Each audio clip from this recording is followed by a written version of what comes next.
एक बार की बात है, स्वामी विवेकानंद जी को रावी नदी पार करनी थी और वे उस नदी किनारे खड़े हो गए। तभी उनके पास एक साधु आते हैं और उनसे पूछते हैं कि क्या आप ही स्वामी विवेकानंद जी हैं। उन्होंने जवाब दिया, हाँ मैं ही स्वामी विवेकानंद हूँ। विवेकानंद जी ने साधु जी से कहा, आपका नाम क्या है? तो उन्होंने कहा, मेरा नाम ध्यानचंद साधु है।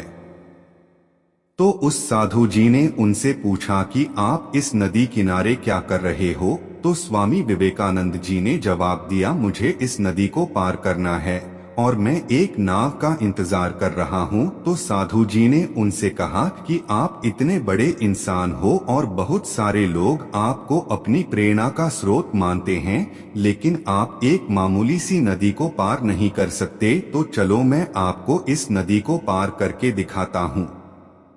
साधु जी ने उस नदी के पानी के ऊपर चलकर पार किया और फिर से वापस चलकर वह साधु जी स्वामी विवेकानंद जी के पास आए और बोले, देखो मेरे पास इतनी शक्ति है, इतनी ज्यादा पावर है, उसके बाद भी मुझे कोई भी नहीं जानता, लेकिन आपके पास ऐसी कोई शक्ति नहीं है, तब भी आपको दुनिया जानती है। ऐसा क्या है आपके अंदर जो आपको सारी दुनिया जानती है?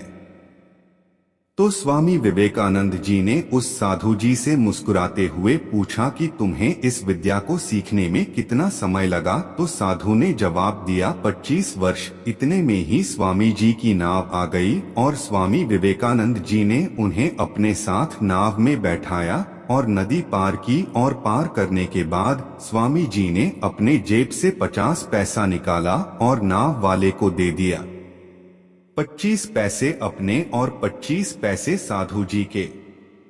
पैसे देने के बाद स्वामी जी ने उस साधु जी से कहा कि जिस काम को आप 25 पैसे में कर सकते थे, उसे करने के लिए आपने अपने जीवन के 25 वर्ष बर्बाद कर दिए, और यही 25 वर्ष अगर आप समाज की भलाई में लगाते तो आज आपको भी पूरी दुनिया जानती, लोग आपको प्रेरणा का स्रोत मानते। मनुष्य का जीवन बार बार नहीं मिलता, इसे सही कामों में लगाना चाहिए जिससे पूरे समाज का और पूरी दुनिया का भला हो।